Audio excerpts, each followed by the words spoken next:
예레미야 15장 16절 말씀입니다. 예레미야 15장 16절 말씀 한 절만 읽겠습니다. 예레미야 15장 16절 말씀. 만군의 하나님 여호와시여, 나는 주의 이름으로 일컬음을 받는 자라. 내가 주의 말씀을 얻어먹었사오니 주의 말씀은 내게 기쁨과 내 마음에 무엇이라고요? 즐거움이오나. 내 마음의 즐거움이다. 그렇게 예레미야가 말했죠. 오늘은 우리에게 견고한 토대는 무엇이냐? 바로 말씀이 우리에게 견고한 토대이다. 이런 제목으로 하나님의 말씀을 듣도록 하겠습니다.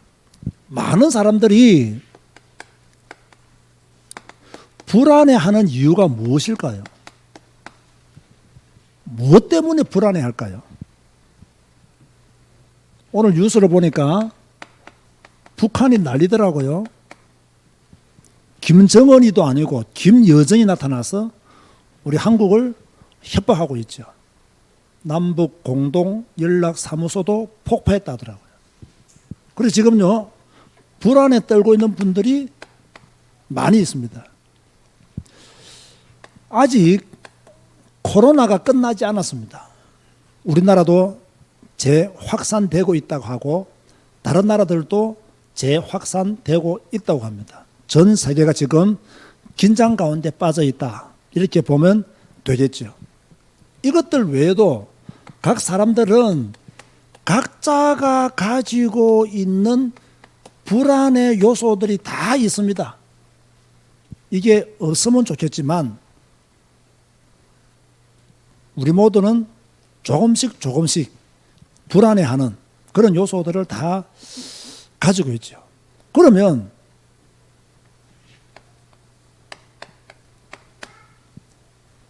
왜 불안해합니까? 북한이 위협하고 있기 때문에 불안합니까? 코로나가 재확산되기 때문에 불안합니까?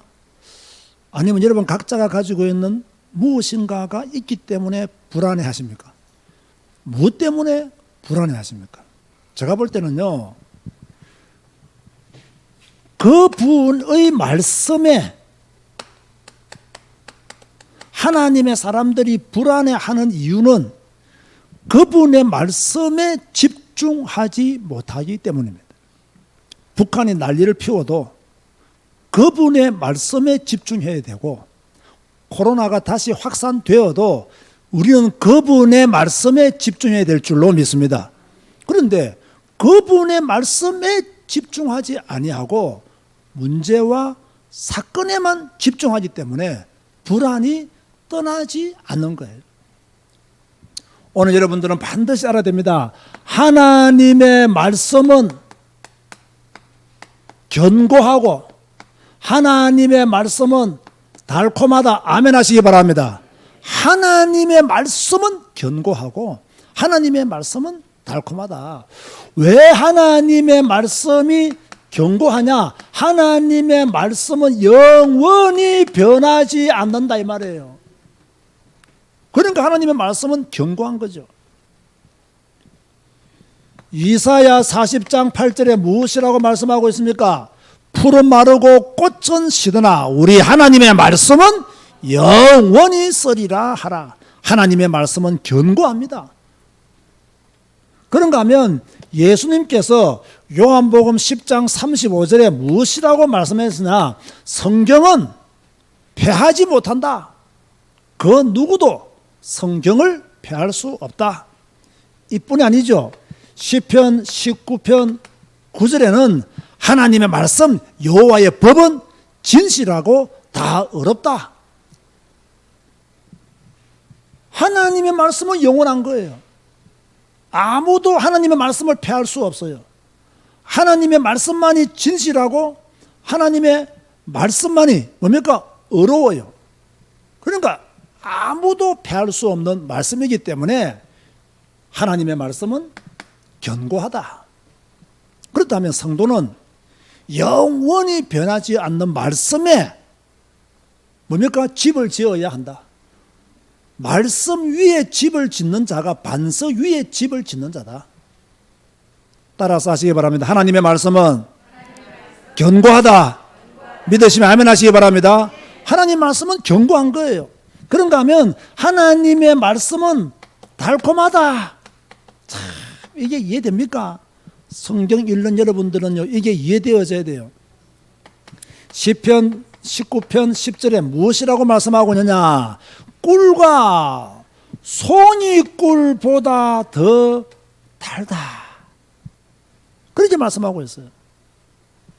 여러분, 진짜 이거 아멘이 안 됩니까? 꿀과 송이 꿀보다도 더 단 것이 무엇이냐? 하나님의 말씀이다. 이렇게 말씀하고 있어요. 그런가 하면 이 비밀을 알았던 베드로는 무엇이라고 고백하고 있느냐? 주여 영생의 말씀이 주께 있사오니 우리가 누구에게로 가오리까? 하나님의 말씀은 견고한 말씀이요, 하나님의 말씀은 달콤한 말씀이요, 하나님의 말씀은 생명의 말씀이요, 하나님의 말씀은 진리의 말씀이요, 하나님의 말씀은 능력의 말씀이니까 주여 우리가 누구에게 가오리까? 견고한 그 말씀 위에, 달콤한 그 말씀 위에, 생명과 능력의 그 말씀 위에 우리가 서 있어야 됨을 베드로가 일찍이 깨닫는 것이죠.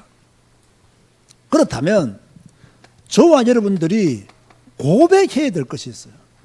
우리는 무엇을 고백해야 되느냐? 오늘 읽었던 예레미야 15장 16절 하반절에요, 이렇게 말씀하고 있죠. 주의 말씀은 내게 기쁨과 내 마음의 즐거움이니이다. 아멘 하시기 바랍니다. 주의 말씀은 내게 뭐라고요? 기쁨이요. 내게 뭐라고요? 즐거움이다. 아멘 하시기 바랍니다. 주의 말씀만이 내게 기쁨이요, 주의 말씀만이 내게 즐거움이다. 이거 진짜 아멘 되어져야 됩니다. 성도들이 이게 아멘 안 되어지면요, 세상적인 사람이에요. 성도들이 이게 아멘이 안 되어지면요, 세상 종로로 가는 사람이에요. 성도들이 주의 말씀은 내게 기쁨이요, 내게 즐거움입니다, 이게 안 되어지면요, 그 사람은 10년 뒤에 이 자리에 앉아 있을 수가 없어요. 정말로 성도들에게 기쁨은 무엇이냐? 주님의 말씀이 나의 기쁨입니다. 성도들에게 즐거움은 무엇이냐? 주님의 말씀이 나의 즐거움입니다. 이 견고한 말씀 위에 바로 서야 된다는 거예요. 큰 소리 따라 합시다. 주의 말씀은 내게 기쁨과 즐거움이다.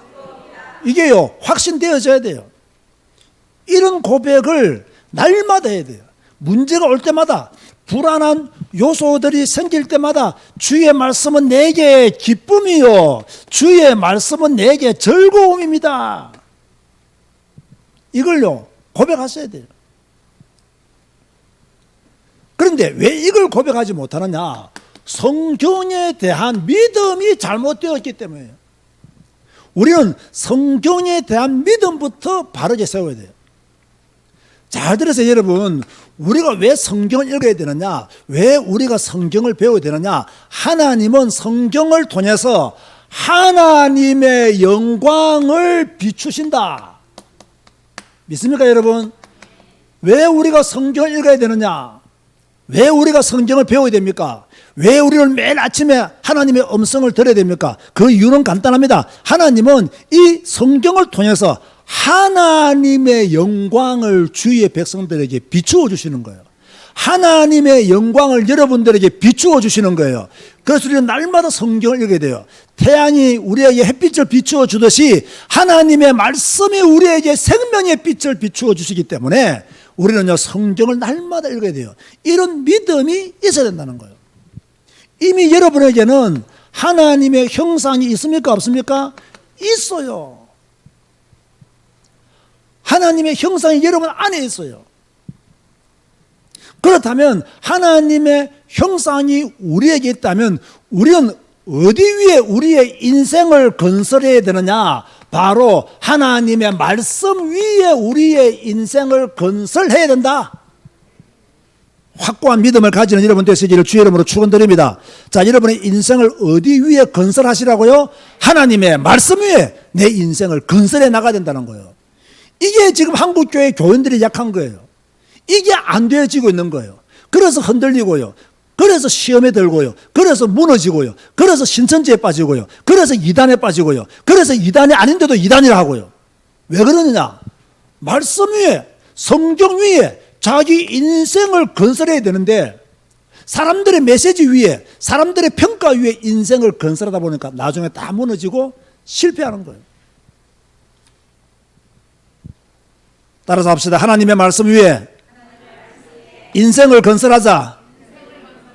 우리는 하나님의 말씀 위에요, 인생을 건설해야 돼요. 그런가 하면 우리는요, 성경에 대한 성경적 믿음은 맹신이 아닙니다. 이게 무슨 말씀이냐면요, 맹신이 뭐예요?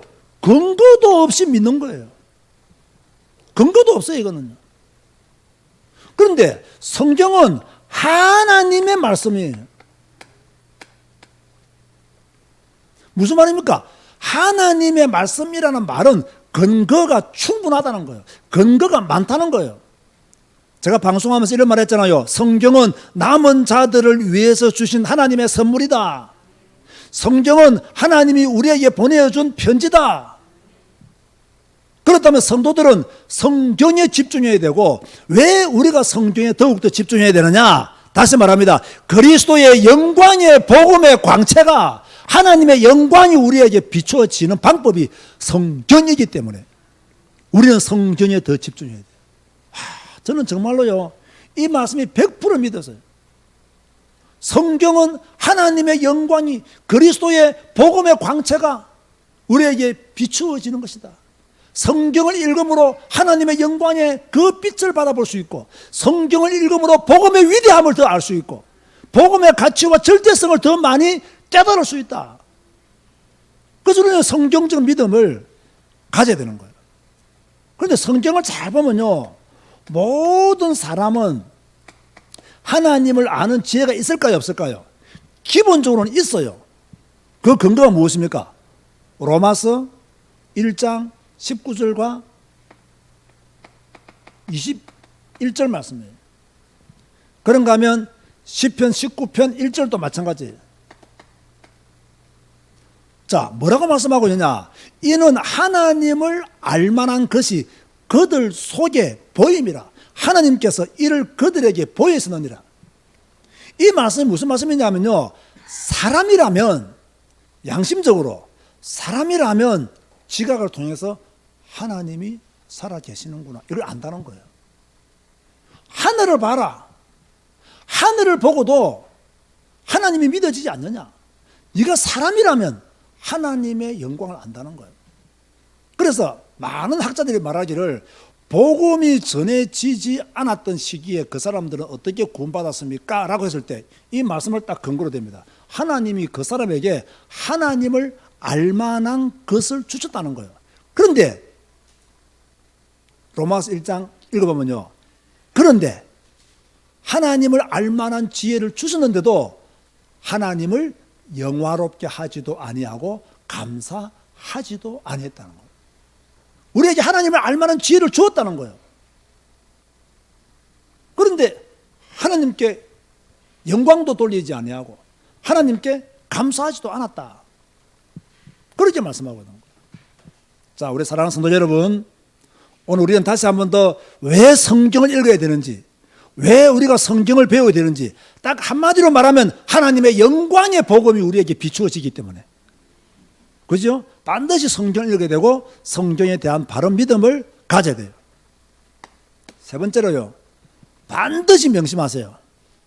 하나님의 말씀만이, 다시 말해서 성경만이 우리에게 위로의 반석이다. 아멘 하시기 바랍니다. 성경만이 나의 위로의 반석이에요. 아까 말했잖아요. 예수님께서 뭐랬습니까? 성경은 아무도 폐하지 못한다. 그렇게 말씀했어요. 베드로 후서 1장 21절에는 베드로가 무엇이라고 말씀했느냐? 모든 예언은 오직 성령의 감동하심을 받은 사람들이 하나님께 받아 말한 것이다. 그렇게 말씀했어요. 근거가 충분히 있는 거예요. 이 정도가 아니죠.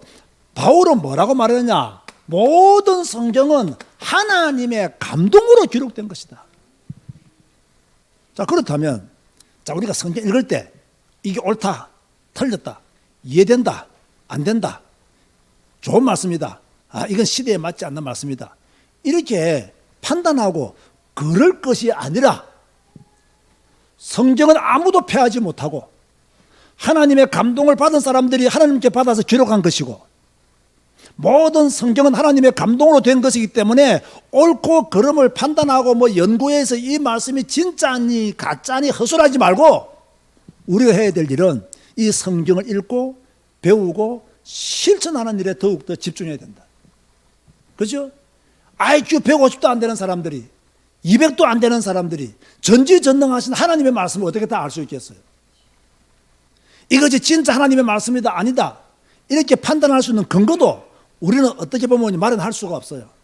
그렇다고 하면 이 말씀을 하나님의 말씀으로 믿고 이 말씀을 읽을 때 하나님의 영광의 광채가 그리스도의 영광의 복음의 그 비밀이 우리에게 증거된다는 것을 확실히 믿고 읽고 배우는 일에 전념해야 됩니다.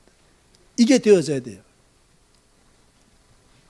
지금요, 코로나로 전 세계가 지금 공포에 떨고 있잖아요. 오늘 엘리베이터 탁 올라가는데요, 우리 아파트 27층 이사를 가는가 봐요. 이삿짐 옮기는 사람이 기침을 딱 하니까요, 내 말고 3명이 탔거든요. 3명 다 고개 돌리더라고요. 동시에. 나만 가만히 있었어요. 왜? 나는 그 사람 뒤에 있었거든요. 뒤에 있었으니까 고개 돌릴 이유가 없어서 그냥 있었는데 3명 다 동시에 고개를 딱 돌리더라고요. 그만큼 지금요, 옆에서 기침만 해도 깜짝 놀라고 있습니다.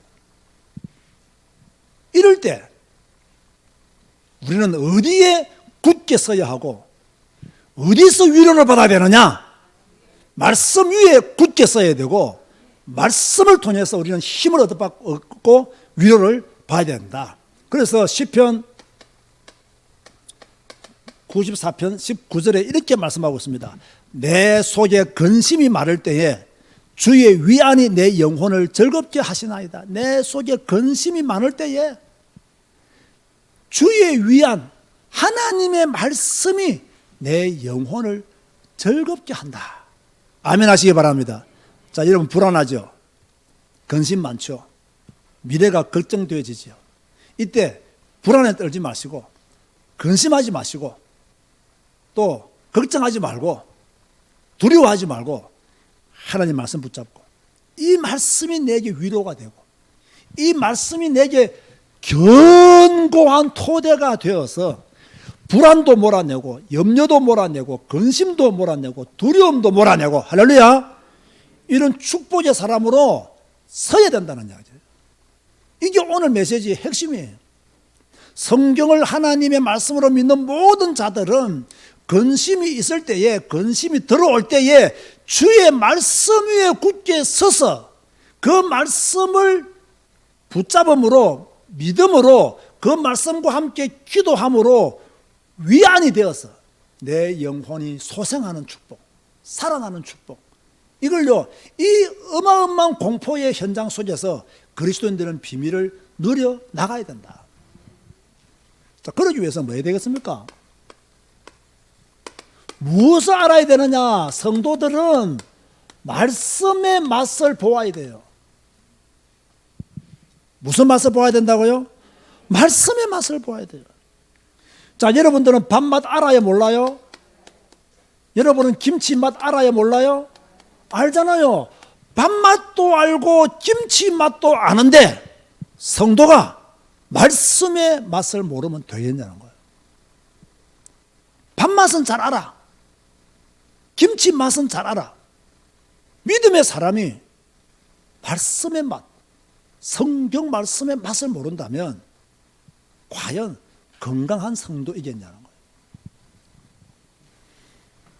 여러분은 고기 맛 알아요, 몰라요? 채소 맛 알아요, 몰라요? 알잖아요. 고기 맛도 알고 채소 맛도 아는데 말씀의 맛을 모른다면 되겠느냐?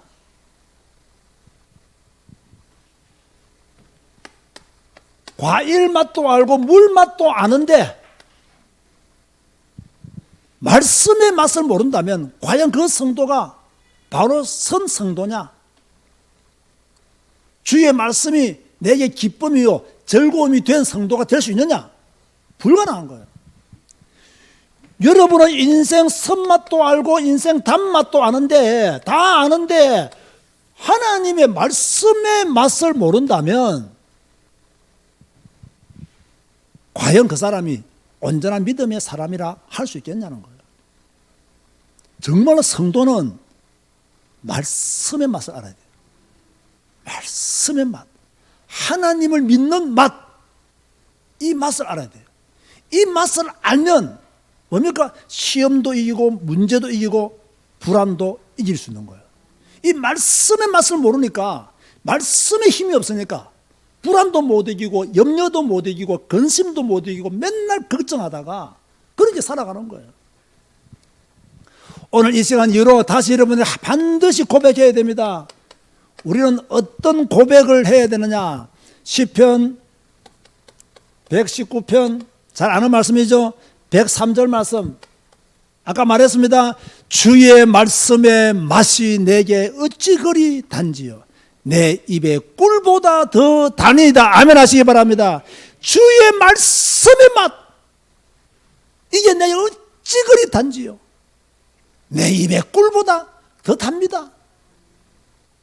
이상한 목사님들의 웃기는 소리 그 맛을 신앙생활을 들여놓으면 큰일 나요. 복음도 아닌 말씀에 맛을 들여놓으면요 복음을 전해도 복음을 알아듣지를 못해요. 신비주의의 맛을 들여놓으면요 복음의 가치와 절대성을 깨닫지를 못해요. 사람의 메시지의 맛을 들여놓으면 성경이 눈에 가지는 않습니다. 반드시 우리는 성경의 맛, 말씀의 맛을 제대로 알아야 된다. 그런가 하면 시편 34절 8절 말씀에 너희는 여호와의 선하심을 맛보아 그의 알지어다. 너희는 여호와의 선하심을 맛보아 알지어다. 그에게 피하는 자는 복이 있도다. 누구한테 피하는 자가 복이 있다고요? 여호와께 피하는 자가 복이 있다는 거예요. 말씀의 맛을 알면, 말씀을 사실대로 믿으면, 성경을 사실대로 믿으면, 말씀에 대한 믿음이 있으면 하나님께로 피할 수가 있어요. 그런데 왜 많은 성도들이 말씀의 맛을 안다고 하면서 하나님께로 피하지 못하느냐? 말씀의 맛을 안다는 그 자체가 거짓말이기 때문에. 저는 확실하게 말합니다. 진짜 말씀의 맛을 아는 사람은요, 모든 고난도 이기고요, 모든 문제도 이기고요, 모든 시험도 돌파하는 줄 믿으시기 바랍니다. 말씀은 생명이잖아요. 말씀은 능력이잖아요. 말씀은 견고한 토대잖아요. 말씀은 달콤하잖아요. 그러니까 모든 시험을 다 이길 수가 있는 거예요. 자, 지금 전염병이 세상을 뒤덮고 있습니다. 불안하죠? 자, 그럼 우리가 어디에 기대어서 위로를 받을 수 있을까요? 저와 여러분들이 어디에 기대어서 이 불안한 세대에 위로를 받을 수 있을까요? 저는요, 오직 주의 말씀으로 위로를 받기를 원합니다. 사람도 내게 위로가 안 될 때가 많습니다. 그죠? 내 아내도 내게 위로가 안 될 때가 많습니다. 내 아들들도 내게 위로가 안 될 때가 많습니다. 그럼 나는 어디서 위로를 받아야 됩니까? 하나님의 말씀, 생명의 말씀, 능력의 말씀. 이 말씀을 통해서 하나님의 위로를 받아야 돼요. 하나님의 위로는 어떤 상황 속에서도 있습니다. 폭풍우가 몰아쳐도 그곳에 하나님의 위로가 있습니다. 핵폭탄이 떨어져도 믿음의 사람에게는 그곳에 하나님의 위로가 있습니다. 그 위로는 말씀을 통해서 옵니다. 성경을 통해서 옵니다. 오늘 메시지를 결론 짓겠습니다. 우리의 견고한 토대는 무엇이냐? 하나님의 말씀입니다. 나의 위로는 무엇이냐? 하나님의 말씀입니다. 나의 반석은 무엇이냐? 하나님의 말씀입니다. 내게 어떤 문제가 있다 할지라도 하나님은 우리를 위로하신다. 내게 어떤 문제가 있다 할지라도 하나님은 우리를 지키신다. 어디 위에 서 있을 때? 반석 위에 서 있을 때. 오늘 이 말씀을 마음에 새기시고 이 불안한 시대에 말씀 위에 굳게 서서 하나님의 위로를 매일 누려나가시기를 주님의 이름으로 축원드립니다. 기도하시겠습니다. 오늘 다 같이 통성으로 작은 목소리를 함께 기도하시겠습니다. 하나님의 말씀만이 나의 견고한 토대가 되기를 원합니다. 말씀 위에 굳게 서서 하나님의 위로를 받기를 원합니다. 말씀만이 나의 반석이 되고 생명이 되고 능력이 되게 하여 주옵시고 흔들림 없이 말씀을 통해서 기쁨과 즐거움을 얻는 믿음의 성도가 되기를 다 같이 한번 작은 목소리를 함께 기도하시겠습니다.